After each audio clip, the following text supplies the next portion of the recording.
Let's make Moroccan style lentil soup.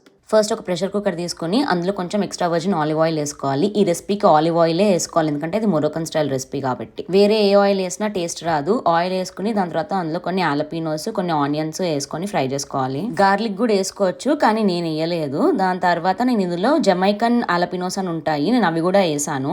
ఇది completely optional, దొరికితే వేసుకోండి లేకపోతే లేదు. అండ్ ఇది ఒకటేస్తే చాలు, చాలా కారం అయిపోతుంది, సో చూసేసుకోవాలి. నెక్స్ట్ ఇందులో క్యారెట్స్ వేసి కొంచెం ఉప్పు వేసి ఒక 2 minutes ఫ్రై చేశాను. నెక్స్ట్ ఇందులో మొరోకన్ లెంటిల్స్ వేయాలి. మొరోకన్ లెంటిల్స్ అంటే ఇవి ఇట్లుంటాయి. వీటిని హిందీలో హోల్ మసూర్ దాల్ అంటారు, తెలుగులో ఏమంటారో నాకు తెలియదు. ఈ హోల్ మసూర్ దాల్ ఇంకా రైస్ రెండింటిని మంచిగా వాష్ చేసుకోవాలి. ఈక్వల్ క్వాంటిటీస్ తీసుకోవచ్చు, లేకపోతే మసూర్ దాల్ ఎక్కువ తీసుకుని రైస్ జస్ట్ వేయాలి కాబట్టి టెక్స్చర్ కోసం తక్కువ వేసుకున్నా మీ ఇష్టం. నేనైతే ఈక్వల్ క్వాంటిటీస్ తీసుకున్నాను. నెక్స్ట్ ఇందులో కొత్తిమీర కాడలు కూడా వేసుకొని తగినంత వాటర్ పోసుకుని ఒక 3-4 విజిల్స్ వచ్చేంత వరకు ప్రెషర్ కుక్ చేసుకోవాలి. వన్స్ ప్రెషర్ అంతా రిలీజ్ అయిపోయి ఈ మొత్తం మిశ్రమం అంతా చల్లారిపోయిన తర్వాత అది చూడడానికి హార్స్ ఫుడ్ లా కనబడుతుంది. ఏం టెన్షన్ లేదు, దీని మొత్తాన్ని మిక్సీ పట్టేసుకోవాలి.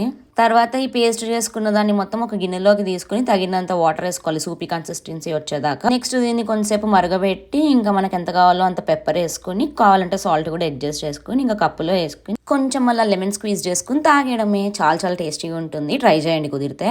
దీనికి సైడ్ డిష్ గా నేను మలై బ్రోకలీ కూడా చేశాను, దాన్ని నేను నెక్స్ట్ వీడియోలో అప్లోడ్ చేస్తా. Stay tuned.